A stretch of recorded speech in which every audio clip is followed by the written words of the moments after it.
أعوذ بالله من الشيطان الرجيم بسم الله الرحمن الرحيم الحمد لله رب العالمين الصلاة والسلام على أشرف الأنبياء والمرسلين وعلى آله الطيبين الطاهرين المعصومين المنتجبين الهداة المهديين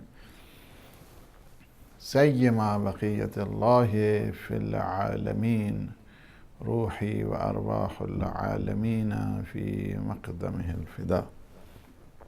أما بعد، فقد قال الله سبحانه وتعالى في محكم الكتاب المبين بسم الله الرحمن الرحيم وَلَنَبْلُوَنَّكُمْ بِشَيْءٍ مِّنَ الْخَوْفِ وَالْجُوعِ وَنَقْصٍ مِّنَ الْأَمْوَالِ وَالْأَنفُسِ وَالثَّمَرَاتِ وَبَشِّرِ الصَّابِرِينَ الَّذِينَ إِذَا أَصَابَتْهُم مُّصِيبَةٌ قَالُوا إِنَّا لِلَّهِ وَإِنَّا إِلَيْهِ راجعون. صدق اللہ العلی العظیم. پیام قرآن کے پروگرام میں اپنے تمام ناظرین اور سامعین کی خدمت میں ہدیہ سلام پیش کرتا ہوں، اور پروردگار عالم سے دعا ہے کہ وہ ہمیں تعلیمات قرآنی پہ چلنے کی توفیق نصیب فرمائے، قرآن فہمی ہمیں عطا فرمائے اور تعلیمات قرآن سے ہمارے دلوں کو منور فرمائے. قرآن کی تعلیمات کو حاصل کرنا، قرآن کی ٹیچنگز کو حاصل کرنا، قرآن کے مفاہیم تک پہنچنا، قرآن فہمی اختیار کرنا، اصل میں جو قرآنک میسج ہے، قرآنک میسج کیا ہے کہ بسم اللہ سے لے کر والناس تک جاری اور ساری ہے، اور اسے اس بات کی طرف بھی دیکھنا ہے کہ یہ جو میسج ہے یہ ایٹرنل ہے، یہ آفاقی ہے، یہ ہر دور کے لیے ہے، اور ہر انسان کو چاہیے کہ جب وہ قرآن کی تلاوت کرے تو اس بات کی طرف متوجہ ضرور ہو کہ قرآن مجھے ایڈریس کر رہا ہے، قرآن مجھے خطاب کر رہا ہے، قرآن مجھے تعلیم دے رہا ہے، قرآن مجھے ایجوکیٹ کر رہا ہے. اور اس کا طریقہ کار یہ ہے کہ سب سے پہلے انسان قرآن کے جو میننگز ہیں اس کو سمجھے، قرآن کے معانی کے بعد پھر آئے کہ انسان، اس وجہ سے کہ وہ انسان کبھی بھی قرآنی جو ترشحات ہیں وہاں تک نہیں پہنچ سکتا ہے جب تک وہ قرآن کے میننگز کو، قرآن کے ترجمے کو، قرآن کی ٹرانسلیشن کو نہیں سمجھتا ہے. تو یہ بیسک جو سمجھنے کا سب سے پہلے یہ ہے کہ انسان ترجمے کے ساتھ قرآن کو پڑھے اور اس کے بعد تفاسیر کی طرف آئے، تاکہ یہ قرآن انسان کے وجود میں، انسان کے رگ و ریشے میں سرایت کر جائے. اور یہی قرآن کہ جو ایک پورے کا پورا پیغام بن کر آیا ہوا ہے انسان کی تربیت کے لیے، انسان کی تعلیم کے لیے، اور ایک بہت بڑا اللہ سبحانہ و تعالی نے نظام ہدایت جو دیا ہے یہ قرآن کے ذریعے ہے.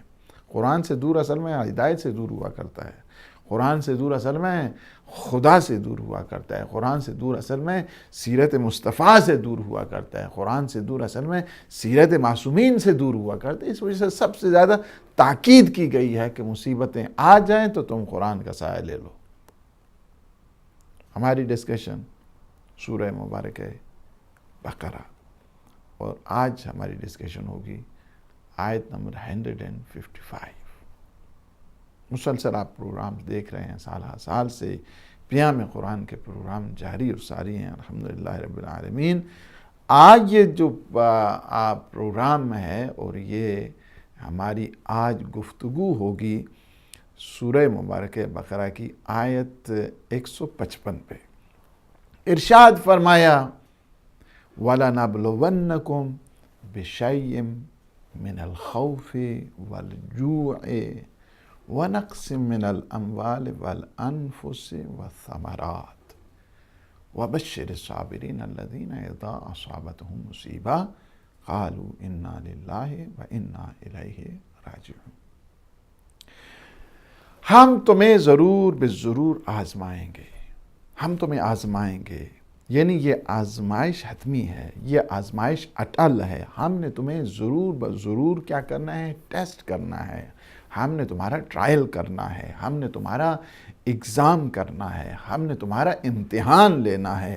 وَلَنَبْلُوَنَّكُمْ جو گرامیٹیکلی واقف ہیں، گرامر سے واقف ہیں، وہ جانتے ہیں کہ یہاں پہ نون ثقیلہ ہے اور تاکید کے طور پر استعمال ہے، ایمفسس کیا جا رہا ہے اور یہ بتایا جا رہا ہے ہم تمہیں ضرور بے ضرور آزمائیں گے، ہم تمہیں ضرور بے ضرور تمہارا امتحان لیں گے.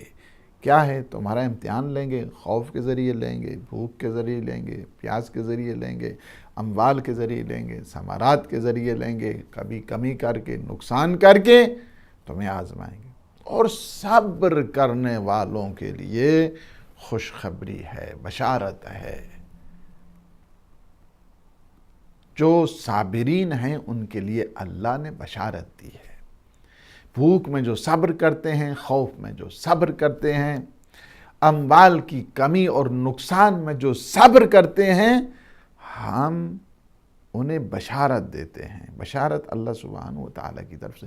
یہاں پہ ایک چیز میں آپ کے لیے واضح کروں، اور وہ یہ ہے کہ کیا ضرورت پڑی ہے ہم سے امتحان لینے کی؟ امتحان اور آزمائش کیا ضرورت پڑی ہے اس کی؟ کیا یہ امتحان اور آزمائش تو وہ کرے گا جسے پتہ نہ ہو، جو ہمارے دلوں کے جانتا ہے، جو ہمارے احوال کو جانتا ہے، ہماری افکار کو جانتا ہے، ہمارے تخیلات کو جانتا ہے، ہماری حرکات و سکنات کو جانتا ہے. اس سے کیا ضرورت پڑی ہے کہ وہ ہم سے امتحان لے؟ صحیح؟ آخر امتحان لینے کا مطلب کیا ہے؟ یہ چیز. دوسرا یہ ہے کہ امتحان کی جو فلسفی ہے، ریزننگ ہے، وہ کیا ہے؟ اس کے پیچھے کون سا کانسیپٹ ہے کہ جس کی وجہ سے امتحان لیا جاتا ہے؟ پھر یہ بھی ہے کہ کیا امتحان کی کوئی کیٹیگریز ہیں؟ تیسرا کویسچن یہ آتا ہے. چوتھا یہ کویسچن ہے کہ کن کن ذرائع سے، کن کن وسائل سے، کن کن آلات کے ذریعے اللہ ہم سے امتحان لیتا ہے. سب سے پہلی چیز جو آپ کی خدمت میں عرض کی جائے کہ ہر انسان کا امتحان ہوتا ہے. خدا بندوں کی آزمائش کرتا ہے، امتحان لیتا ہے، اور ہر ایک کا امتحان ایک جیسا بھی نہیں ہوا کرتا. اللہ نے امتحان کا جو میدان ہے وہ اوپن رکھا ہوا ہے.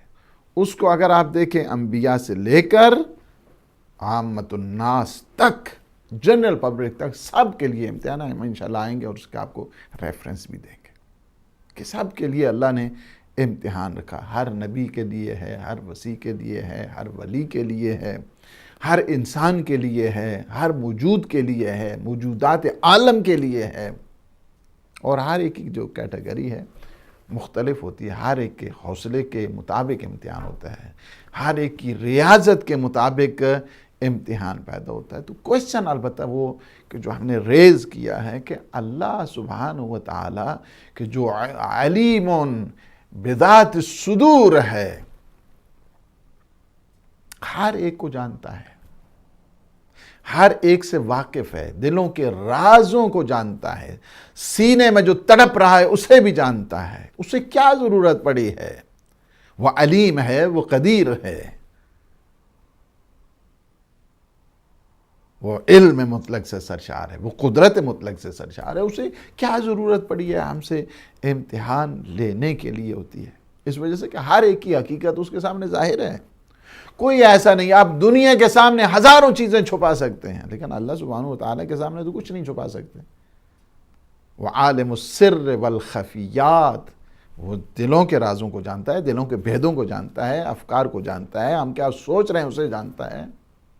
وہ تو بدبخت ہے نا کہ جو دوسروں کو چھپا کر یہ سمجھتا ہے کہ اللہ سبحانہ و تعالیٰ سے تو تم کوئی چیز نہیں چھپا سکتے ہو نا. اسے تو ہر چیز کا پتہ ہے، ظاہر کا پتہ ہے، باطن کا پتہ ہے، پنہاں کا پتہ ہے، خفی کا پتہ ہے، آشکار کا پتہ ہے. ہر چیز اس کے سامنے ہر چیز کھلی ہوئی ہے، ایک اوپن بک کی طرح ہے.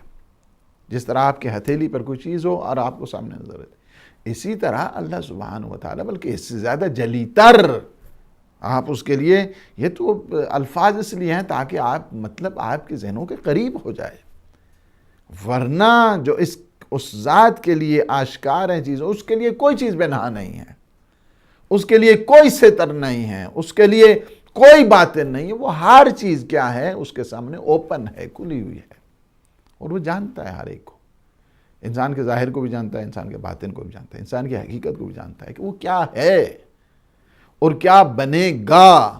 علم تفصیلی ہے اس کے پاس، ڈیٹیل نالج ہے اس کے پاس، نالج آف پریزنس اس کے ساتھ سب کو جانتا ہے، حاضر ہیں ہر چیز اس کے سامنے، ہمارے اطوار، ہمارے سلیقے، ہمارے طریقہ کار، سب کے سب وہ جانتا ہے، اس کے سامنے کوئی چیز چھپی ہوئی نہیں ہے۔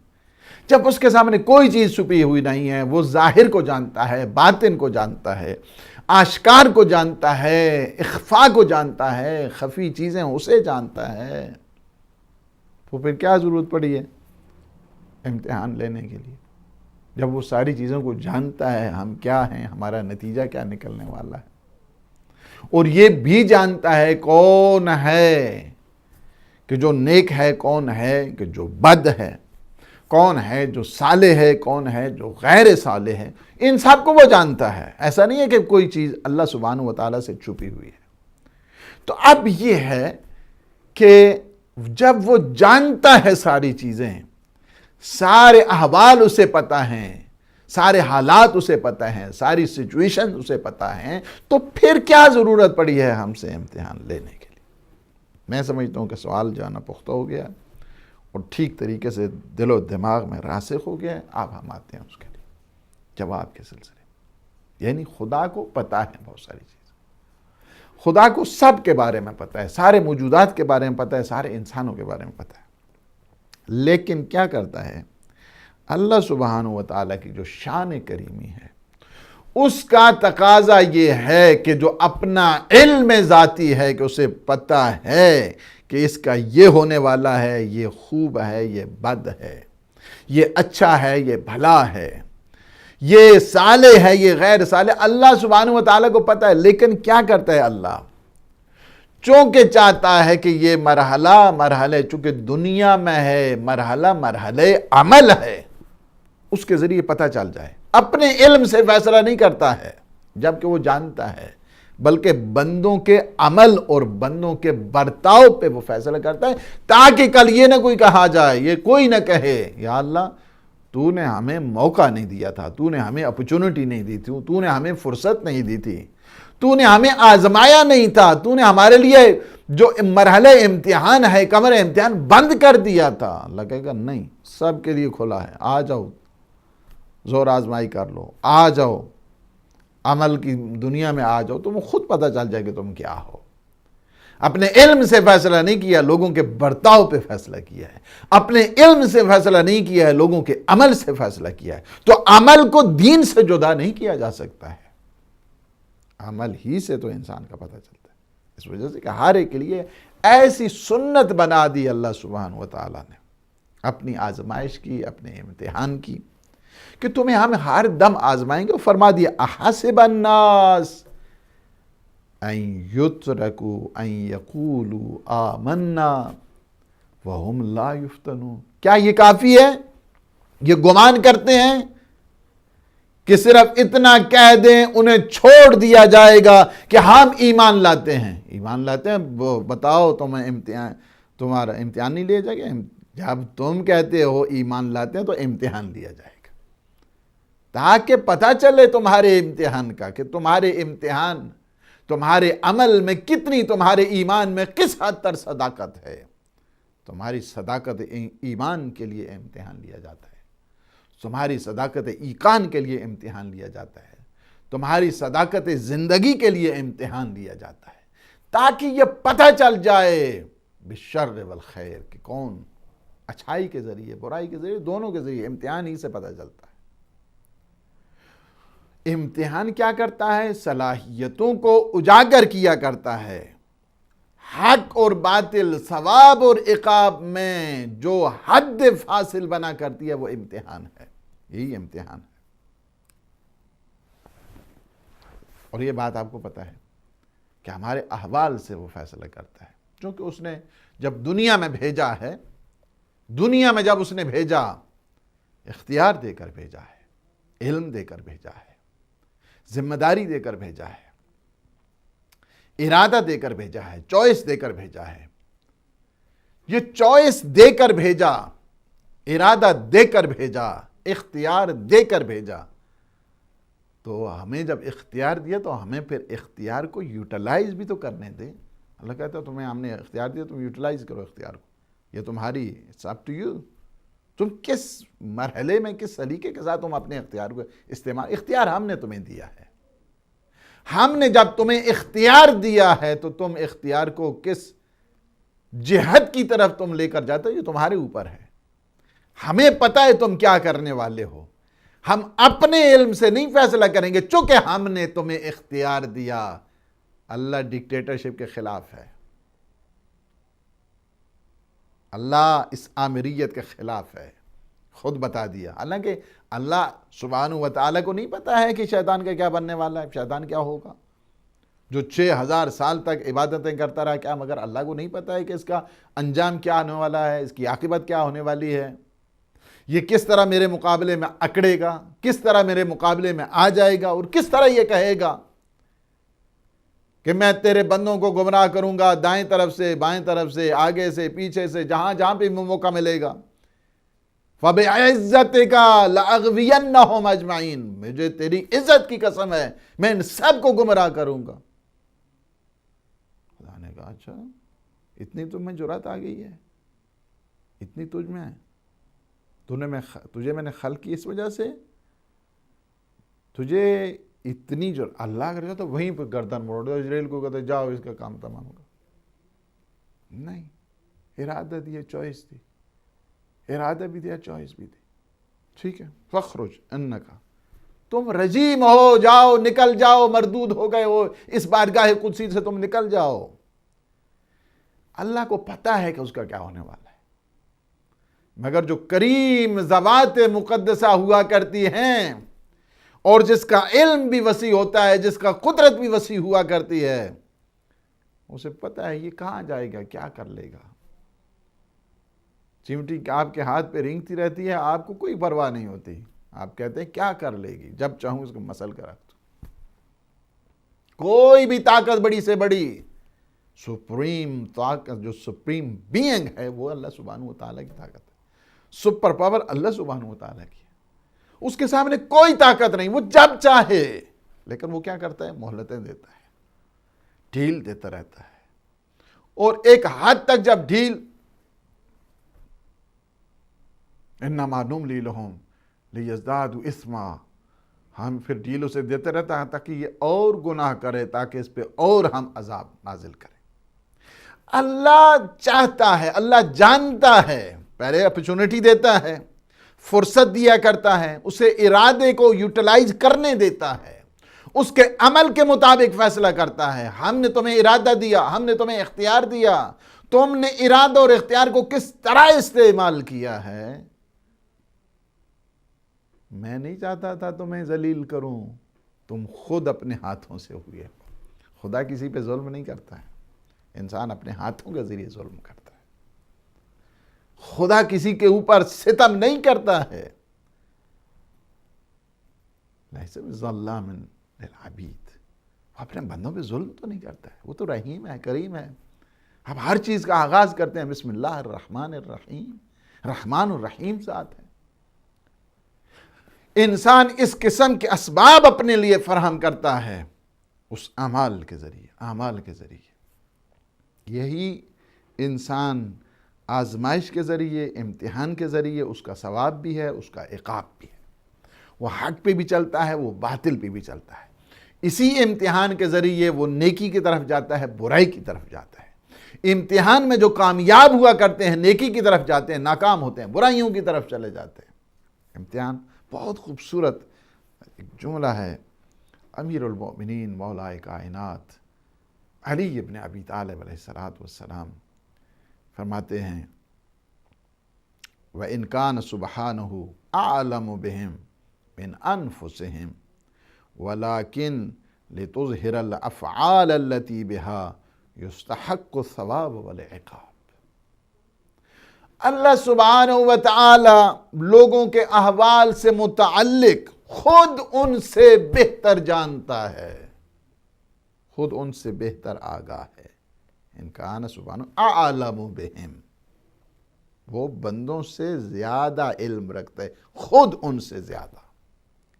وَلَٰكِن لِتُظْهِرَ الْأَفْعَالَ الَّتِي، مگر پھر بھی وہ آزمائش کرتا ہے، امتحان کرتا ہے، تاکہ اس طرح ان کے افعال اور ان کے اعمال کے ذریعے ثواب اور عقاب کے مستحق قرار پائیں۔ آزمائش کرتا ہے، جب وہ فعل کرتے ہیں، افعال کرتے ہیں، اس کے ذریعے پھر پتہ چل جاتا ہے، اچھے کیے ہیں تو ثواب، برے افعال کیے ہیں تو عقاب، عذاب۔ یہ ہے، اللہ جانتا ضرور ہے۔ دیکھا آپ نے فلسفی بتا دی، فلسفہ امتحان میرے مولا اور آقا امیر المؤمنین نے بتا دیا۔ اللہ جانتا ضرور ہے ہر ایک، خود ان سے بہتر جانتا ہے، اس وجہ سے کہ وہ خالق ہے، مالک ہے، پالک ہے، ہر ایک کے متعلق بہت اچھے طریقے سے وہ جانتا ہے کہ ان کا کیا ہے، ان کا کیا ہونے والا ہے، ان کا کیا سلسلہ ہے، انہوں نے کیا چھپا کے رکھا ہوا، کیا ظاہر کیا ہوا ہے، یا آئندہ کیا کرنے والا ہے۔ ایوری تھنگ ہی نوز، ہر چیز وہ جانتا ہے ان ڈیٹیل، ہر چیز وہ جانتا ہے۔ لیکن کیا ہے، یہ جو سلسلہ امتحان رکھا ہے تاکہ ثواب کا پتہ چل جائے، عقاب کا پتہ چل جائے، حق کا پتہ چل جائے، ان کے لیے باطل کا پتہ چل جائے، اس لیے ہے یہ۔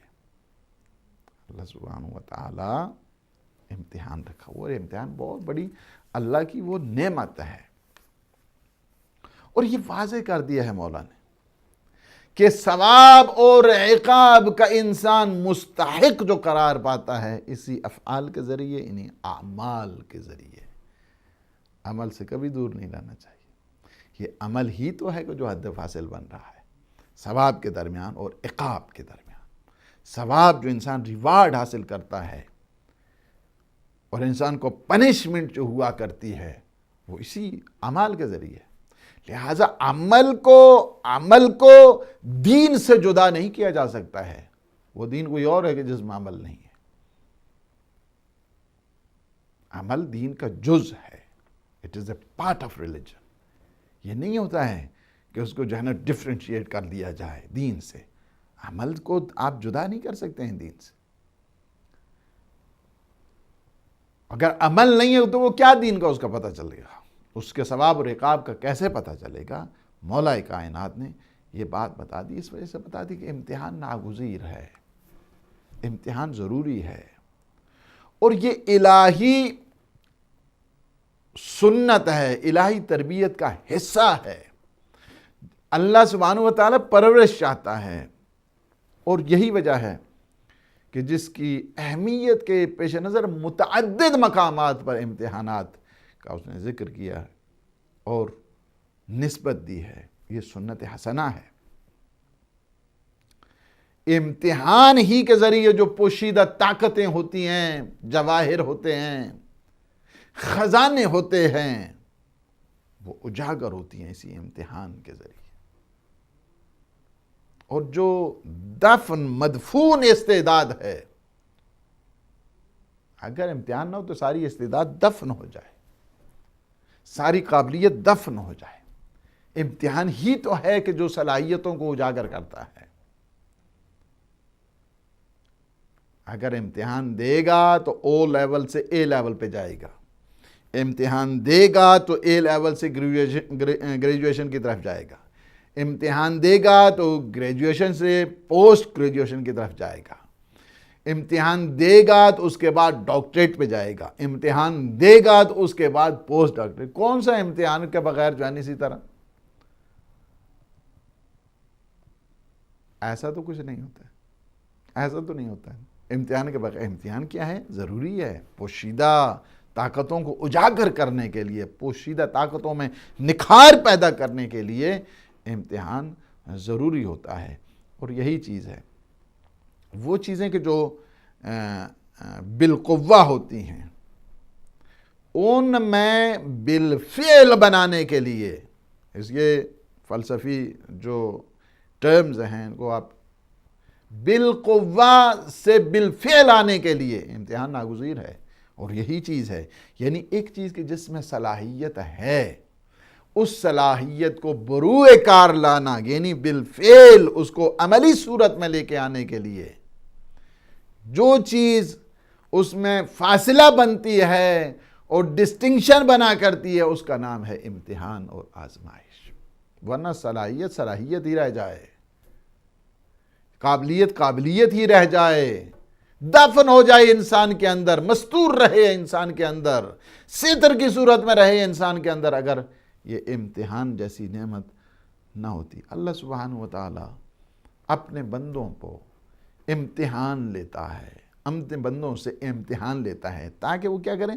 تربیت اور ترقی کی منازل کو حاصل کریں۔ اس ترقی اور تربیت کی جو پروسیس ہے، اس پروسیس کو آگے بڑھانے کے لیے اللہ امتحان لیتا ہے۔ اور یہ دنیا کی نیچر ہے، دنیا کی نیچر۔ اگر آپ دیکھیں،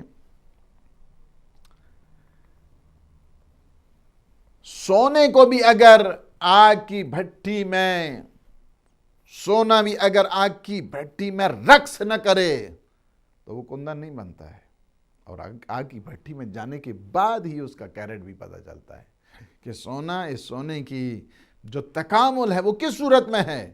وہ اس صورت میں ہے کہ یہ 10 نمبر کا ہے، 12 کا ہے، 14 کا ہے، 20 کا ہے، 24 کا ہے، جس کا بھی ہے۔ جو کس سے آپ کو پتہ چلا ہے؟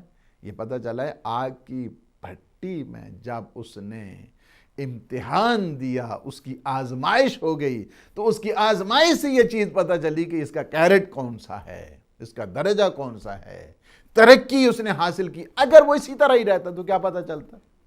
اس کا کیرٹ نہیں پتہ چلتا تھا۔ آگ میں جب اس کا امتحان لیا گیا اور جب فائر میں اس نے رقص کرنا شروع کیا، اس کے بعد اس کا پھر کیرٹ بھی ہمیں پتہ چلا۔ اسی طرح ہے، اسی امتحان انسانی سے انسان کا جو کیرٹ ہے، کیرٹ آف فیتھ، وہ بھی پتہ چلتا ہے کہ یہ ایمان کے پہلے درجے پر ہے، ایمان کے دوسرے درجے پر ہے، ایمان کے 7ویں درجے پر ہے، ایمان کے 10ویں درجے پر ہے۔ کس درجے پر ہے ایمان؟ یہ بھی امتحان کے ذریعے انسان کو پتہ چلتا ہے۔ اللہ سبحانہ وتعالی انسان میں مختلف قسم کے حوادث، تاکہ انسان کی تعمیر ہو، انسان کی ترقی ہو، انسان کا تکامل ہو، انسان پیش رفت کر سکے، تاکہ وہ اپنی تربیت کرے، پرورش کرے اپنے۔ جس طرح ایک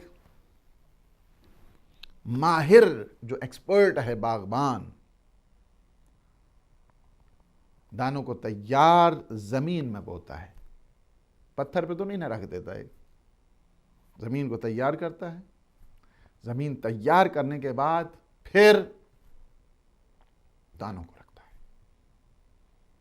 بنجر جگہ پہ نہیں ہے، پتھر کے اوپر نہیں ہے۔ کیا کیا؟ سب سے پہلے اس نے تیار کیا، پھر اسے سردی گرمی، پھر وہ دانے کے اوپر کیا ہے؟ اللہ سبحانہ وتعالیٰ کی عطاؤں میں شامل ہو جاتے ہیں۔ سردی، گرمی، مختلف قسم کے حوادث، ان واقعات کے بعد یہ سارا دانہ کیا مقابلہ کرنے کے بعد پھر اگتا ہے، پھر خوبصورت پھولوں کی صورت میں سامنے آتا ہے۔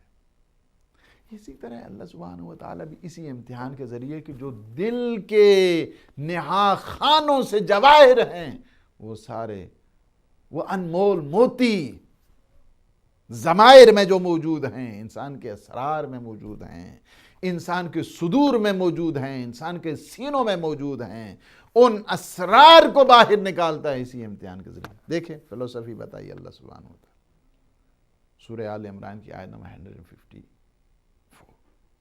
154 وَلِيَبْتَلِيَ اللَّهُ مَا فِي صُدُورِكُمْ وَلِيُمَحِّصَ مَا فِي قُلُوبِكُمْ وَاللَّهُ عَلِيمٌ بِذَاتِ الصُّدُورِ۔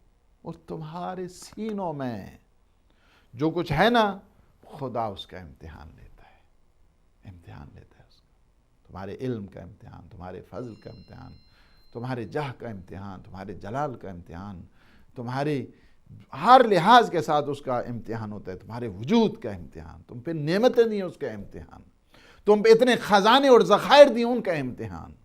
کس لیے امتحان ہے؟ وَلِيُمَحِّصَ مَا فِي قُلُوبِكُمْ، جو کچھ تمہارے دل میں ہے نا اس کا امتحان لیتا ہے. کس لیے؟ تاکہ تمہارے دل پورے طریقے سے خالص ہو جائیں. لِيُمَحِّصَ مَا فِي قُلُوبِكُمْ وَاللَّهُ عَلِيمٌ بِذَاتِ الصُّدُورِ، اور خدا تمہارے سینوں کے سارے رازوں سے واقف ہے. کیا کرتے ہیں؟ تمہیں خالص کرنے کے لیے.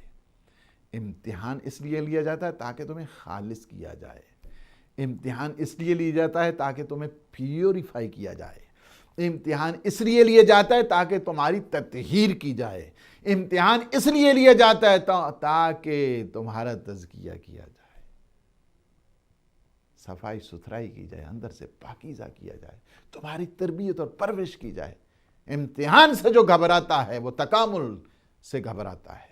امتحان سے جو گھبراتا ہے وہ پرورش سے گھبراتا ہے. امتحان سے جو گھبراتا ہے وہ تعلیم اور تعلم سے گھبرایا کرتا ہے. امتحان نعمت پروردگار ہے، شکر پروردگار کی منزل کا نام ہے. تمہیں امتحان شکر نہیں کرتے، خدا نے تمہیں اس قابل سمجھا ہے کہ وہ تمہارا امتحان لے رہا ہے. اگر تمہیں قابلیت نہ ہوتی کیوں تمہارا امتحان لے؟ تمہاری شکر کیا کرے ایک انسان. انسان کے جو اندرونی صفات ہیں، انسان کا کردار ہے، وہ کیا ہے؟ اسی کردار، اسی انسان سیرت سے جس کے ذریعے وہ ثواب اور عقاب کا مستحق قرار پاتا ہے، اسی امتحان کے ذریعے ہے. تاکہ وہ جو پنہاں اس میں کردار ہے، سیرت ہے، اسے عملی صورت کی طرف لے کر آ جائے اور وہ جزا اور سزا کا مستحق قرار پائے. سینوں میں فقط چھپانا نہیں ہے، سینوں سے باہر نکالنے کے لیے اللہ نے سلسلہ امتحان کو رکھا ہے، تاکہ وہ کس منزل پر ہے، کس مرحلے پر ہے، تاکہ سب کو پتہ چل جائے، جزا سزا کا مستحق قرار پائے، ثواب عقاب کا استحقاق اس میں آ جائے. اس لیے اللہ نے امتحان رکھا ہے. اور یہ سب برکات ہیں خود امتحان کی، کہ جو شجر انسانی کی شاخوں پر عمل اور کردار کے برگ و بار لگتے ہیں، پتہ چلتا ہے. اور یہی اسلامکلی جو فلسفی of test and exam and trial ہے وہ یہی ہے، تاکہ ہمیں پتہ چل جائے، ہمارے سینوں میں جو کچھ ہے باہر عملی صورت اختیار کر جائے، جس کے ذریعے ہم جزا اور سزا، ثواب اور عقاب حاصل کر سکیں. اور اسی امتحان کے ذریعے تاکہ جو اندرونی صفات ہیں عمل اور کردار میں آ جائیں، اندر کا انسان باہر آ جائے، اندر کا انسان عمل کی منزل پر آ جائے، اندر کا انسان کردار کو دکھائے. پھر پتہ چلتا ہے. اگر باتیں اندر کی اندر ہی رہ جائیں تو انسان کا پتہ نہیں چلتا ہے. یہی چیز ہے. یعنی کیا ہے؟ مطلب کیا ہے؟ کہ استعداد اور قابلیت میں نکھار پیدا کرنے کے لیے، شکوفائی پیدا کرنے کے لیے اللہ سبحانہ و تعالیٰ نے یہ امتحان کا سلسلہ رکھا ہے. یہ جتنی بھی تربیت ہے، پرورش ہے، تعلیم ہے، تعلم ہے، یہ سب امتحان کے نتیجے میں. آپ نے دیکھا ہے آرمی میں، فوج میں مختلف قسم کی جو ہیں مشقیں کی جاتی ہیں مصنوعی طور پر، کہ وہ فرضی دشمن ہے، یہ ہے، وہ ہے، اور پورے طریقے کے ساتھ مقابلے کے لیے اسے یہ جو مشقیں کرتے ہیں، بعض فرینڈلی فائر ہو جاتے ہیں، یہ وہ ٹھیک ہے. یہ جو مصنوعی طور پہ مشقیں کی جاتی ہیں اور کہ فرضی دشمن بنا کے اس کا مقابلہ کیا جاتا ہے، کس لیے ہے؟ اس لیے ہے تاکہ ان کی استعداد بڑھے، ان میں قابلیت پیدا ہو جائے، پختہ کار ہو جائیں، زیادہ سے زیادہ ان مشکلات کے مرحلے میں بھی آ کر کیا کریں؟ ڈٹ جائیں میدان میں. میدان سے ہٹے نہیں، میدان میں ڈٹ جائیں. اگر یہ سلسلہ امتحان نہ لیا جاتا، یہ ٹیسٹ اور آزمائش نہ ہوتی، تو پھر کیسے پتہ چلے گا کہ ان فوجیوں میں، اس آرمی میں کتنے مجاہدین ہیں، کتنے سرباز ہیں، کتنے لڑنے والے ہیں، کتنے ڈٹنے والے ہیں اور کتنے ہٹنے والے ہیں، کس طرح پتہ چلے گا؟ اسی سے تو پتہ چلے گا۔ وہ مصنوعی ہو رہا ہے ساری چیز، ایک قسم کا ایک ویسے ہے، مصنوعی مشقیں ہو رہی ہیں، اینڈ ریئل نہیں ہیں، ریالٹیز کے طور پر نہیں ہیں۔ ویسے کیا ہے؟ تربیت کرنے کے لیے ان کی مشقوں کو کیا جاتا ہے تاکہ یہ پختہ کار ہو جائیں، تاکہ ان کی وہ طاقتیں بحال ہو جائیں، بہتر انداز کے ساتھ دشمن کا مقابلہ کر سکیں، دفاع کر سکیں، ڈیفنس کر سکیں۔ جو فوج اسی طرح بارکوں میں پڑی رہتی ہے اور کھاتی پیتی رہتی ہے، موٹاپا ان کو چھا جاتا ہے، اٹھ نہیں سکتے ہیں، وہ کیا میدان کارزار میں جا کر قربانیاں دیں گے؟ نہیں ہو سکتا نا۔ ہر دم فوج مطلب کھلانا پلانا پالنا پوسنا تھوڑا ہوتا ہے، فوج کا کام دفاع ہوتا ہے۔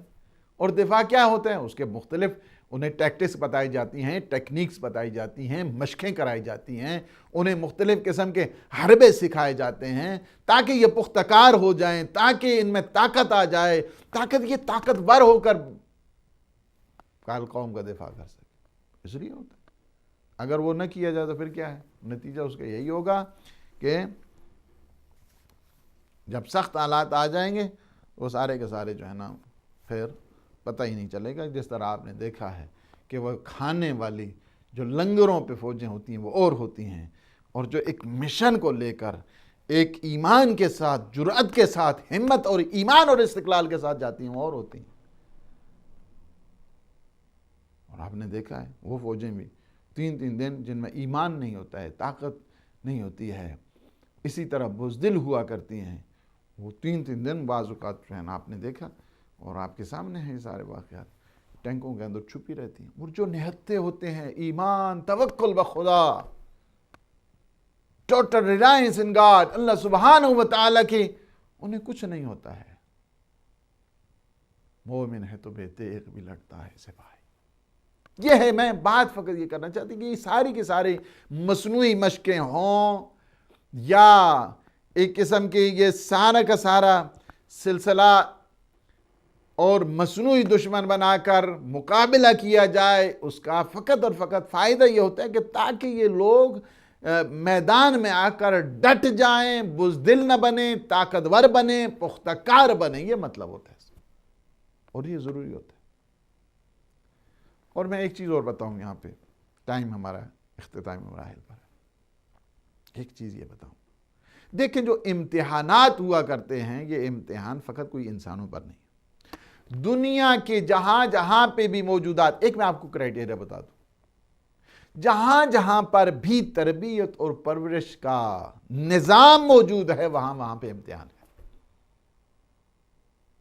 آپ کہیں گے یہ تو ساری جگہ پہ، جہاں تو کیا ہے پھر؟ یہ جو ٹیسٹ اینڈ ٹرائل کا کانسیپٹ ہے یہ ابو دا ہیومینٹی ہے۔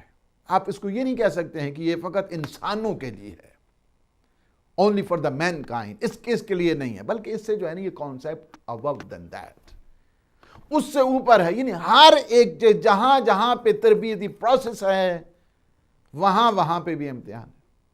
اچھا امتحان کس لیے ہے؟ ان کے تکامل کے لیے ہے۔ فرض کیا اگر فضاؤں میں وہ جھکڑ، وہ طوفان، وہ ٹورنیڈو یا مختلف قسم کے مد و جزر سمندروں میں نہ ہو۔ طوفان آتے ہیں کس لیے؟ بہت ساری استعداد کو کھول دیتے ہیں، ہیرے جواہر مونگے موتی سارے کے سارے اس سے کیا ہوتا ہے؟ زمین اگل دیتی ہے، یہ سارے اس کے کئی فائدے ہیں۔ ہر چیز انسان نے وہاں تاکہ استعداد دریا پتہ چلے کہ وہ کس طرح ہے، اس کا مد و جزر نہیں ہو تو اسی طرح ہے، ایسا تو نہیں ہوتا۔ اگر اس میں طوفان نہ آئے، طوفان آئیں گے، کشتیاں تھوڑے سے ہوں گی، لوگوں کو خوف خدا بھی آئے گا، اللہ کی طرف متوجہ ہوں گے۔ دریاؤں سے پھر جب یہ مختلف قسم کے شدید مد و جزر جب ہوتا ہے اور طوفان کی صورت میں بہت ساری چیزیں، وہ جو زمین ہے وہ اگل کے ساحل پہ رکھ دیتی، کئی فائدے ہیں ہر چیز میں امتحان موجود۔ اللہ نے اپنے انبیاء سے لے کر اپنے اوصیاء سے لے کر اولیاء سے لے کر عامت الناس ہر فرد کے لیے اللہ نے جو میدان امتحان ہے وہ کھول دیا ہے. میدان امتحان کھلا ہوا ہے. ہماری جو book of test and trial ہے وہ اوپن ہے. ہم نے اسے کس طرح فل کرنا ہے, ہم نے اسے کس طرح بھرنا ہے, ہم نے کس طرح کامیابی کرنی ہے, یہ ہم نے دیکھنا ہے. اللہ نے یہ فقط ہم لوگوں کا امتحان نہیں ہوتا ہے. جتنی انسان کی قابلیت زیادہ اتنا ہی انسان کا امتحان بلند. ظاہر ہے کہ جو پی ایچ ڈی کے تھیسز لکھتے ہیں ان کا امتحان کچھ اور ہوتا ہے, نرسری کے بچے کا امتحان کچھ اور ہوتا ہے, پرائمری کے بچے کا امتحان کچھ اور ہوتا ہے. جس طرح اللہ سبحانہ و تعالیٰ کے انبیاء میں بھی وہاں پہ بھی امتحان کے درجات مختلف ہیں. ان کی ریاضت پر ہے, ان کی استعداد پر ہے, ان کی قابلیت پر ہے, ان کے عرفان الہی پر ہے. جس قدر وہ زیادہ سے زیادہ عظمت والے ہیں اسی طرح ان کا امتحان بھی عظیم ہے. اللہ سبحانہ و تعالیٰ نے, آپ نے مفصل 124 نمبر آیت اس میں مفصل انداز کے ساتھ ہم سے سنا ہے. اللہ سبحانہ و تعالیٰ نے مختلف درجات دیے, ابدیت, خلیلیت, اور رسول بنایا, نبی بنایا, اور اس کے بعد جو سب سے بڑا درجہ دینے کے لیے اللہ سبحانہ و تعالیٰ نے امتحان لیا اپنے خلیل سے, حضرت ابراہیم سے. وَإِذِ ابْتَلَىٰ إِبْرَاهِيمَ رَبُّهُ بِكَلِمَاتٍ فَأَتَمَّهُنَّ قَالَ إِنِّي جَاعِلُكَ لِلنَّاسِ إِمَامًا قَالَ وَمِن ذُرِّيَّتِي قَالَ لَا يَنَالُ عَهْدِ الظَّالِمِينَ. یعنی ہم نے اگر تفاسیر میں چلے جائیں تو 30 سے زیادہ سخت سے سخت امتحانات لیے حضرت ابراہیم سے. اللہ سبحانہ و تعالیٰ نے وَإِذِ ابْتَلَىٰ إِبْرَاهِيمَ رَبُّهُ, اس وقت کو یاد کرو کہ جب اللہ نے, تمہارے رب نے حضرت ابراہیم سے امتحان لیا. فَأَتَمَّهُنَّ, وہ سارے کے سارے امتحانات کو سر کیا, انہوں نے 100% نمبر دیے. سارے امتحانات کو جب انہوں نے سر کیا, پاس کیا, ڈسٹنکشن لی, امتیازات لیے, شاباش لی اللہ سے. قال انی جاعلک للناس اماما, میں آپ کو لوگوں کا امام بنا رہا ہوں. قال ومن ذریتی, کیا میری ذریت سے سلسلہ امامت ہوگا؟ قال لا ینال عہد الظالمین, ہوگا, بالکل ہوگا, لیکن یہ میرا عہدہ, یہ میرا عہد, it is my strong covenant, یہ ظالموں تک نہیں پہنچ سکتا ہے. یہ میرا عہد, یہ میرا پرومس ظالموں تک نہیں پہنچ سکتا ہے. یہ عہدہ امامت عہد پروردگار ہے جو ظالموں تک نہیں جا سکتا. جس نے انہیں اپنے اوپر ظلم کیا, جنہوں نے دوسروں کے اوپر ظلم کیا, ظالم لنفسہ ظالم لغیرہ, اول زندگی میں کیا, آخر زندگی میں کیا, آخر زندگی میں کیا, اول زندگی, جہاں جہاں پہ بھی ہے, چاروں صورتوں والے کیا ہے, امام نہیں بن سکتے. اللہ سبحانہ و تعالیٰ دنیا کے بننے بے شک اماموں کے ویزے لے کر آ جائیں وہ اور ہوتے ہیں. اللہ سبحانہ و تعالیٰ کے جو امام ہیں وہ اور ہیں. وہ کرائیٹیریا اللہ نے بتا دیا, لا ینال عہد الظالمین, یہ میرا عہد ظالموں تک نہیں پہنچنے والا. جس نے اپنے اوپر ظلم کیا ہے زندگی کے کسی حصے میں بھی, وہ امام نہیں بن سکتا ہے. ظالم لغیرہ, جس نے کسی دوسرے پہ ظلم کیا ہے, حتیٰ تہمت لگائی, غیبت کی, چغلی کی, الزام تراشی کی, بہتان بازی کی, وہ امام نہیں بن سکتا ہے. اللہ سبحانہ و تعالیٰ کے امام کے لیے سخت شرائط ہے. نہ وہ ظالم لنفسہ ہی ہونا چاہیے, نہ وہ ظالم لغیرہ ہی ہونا چاہیے. اس وجہ سے تو کیا ہے کہ اللہ سبحانہ و تعالیٰ نے اپنے انبیاء سے بھی امتحان لیا, اپنے رسول سے امتحان لیا ہے, اپنے حبیب سے امتحان لیا, اپنے خلیل سے امتحان لیا. اور آپ نے دیکھا امتحان کا ایک طریقہ کار کس لیے ہے. یہ آپ حضرت سلیمان علیہ السلام آپ سورہ نمل کی اگر آیت نمبر 40 اس میں چلے جائیں تو فَلَمَّا رَآهُ مُسْتَقِرًّا عِنْدَهُ قَالَ هَذَا مِنْ فَضْلِ رَبِّي لِيَبْلُوَنِي أَأَشْكُرُ أَمْ أَكْفُرُ۔ یہ اس وقت کی یاد ہے، اس وقت کی یاد ہے کہ جب حضرت سلیمان کے وصی حضرت آصف بن برخیہ، وہ واقعہ آپ نے سنا ہوا ہے کہ جب تخت بلقیس، جب ہودود پرندہ لیٹا تو فرمایا آج میں اس سے ذرا پوچھوں گا، اس کی کلاس لوں گا کہ کیوں اس طرح وہ لیٹا۔ انہوں نے کہا کہ میں ایسی جگہ پہ گیا جہاں پہ جو ہے نا وہ لوگ اللہ کے سوا جو ہے نا وہ غیر خدا کی پرستش کر رہے تھے، اور وہاں پہ ایک خاتون ہے کہ جس کا جو ہے وہ تخت ہے، تخت بلقیس، اتنا لمبا چوڑا 70 گز لمبا اور اس طرح اونچا، اور اس پہ بیٹھی ہے۔ اس وقت حضرت سلیمان نے کہا کون ہے کہ جو تخت بلقیس کو لے کر آئے؟ قال عفریت من الجن، کچھ جو جنوں کا سردار، تو اس نے کہا کہ میں لے کر آتا ہوں، لیکن میں لے کے آؤں گا آپ کی یہ میٹنگ ختم نہ ہو گئی کہ وہ یہاں پہنچ جائے۔ حضرت سلیمان نے کہا نہیں، ایسا نہیں، مجھے ابھی چاہیے۔ ایسے میں کیا ہوا؟ قال ومن عنده علم من الکتاب، کہ جس کے پاس کتاب کا کچھ حصہ تھا، انہوں نے کہا میں یہ لے کر آؤں گا، میں یہ لے کر آؤں گا، قابل اس کے کہ آپ کی آنکھ جھپکے، چشم زدن سے پہلے لے کر آؤں گا۔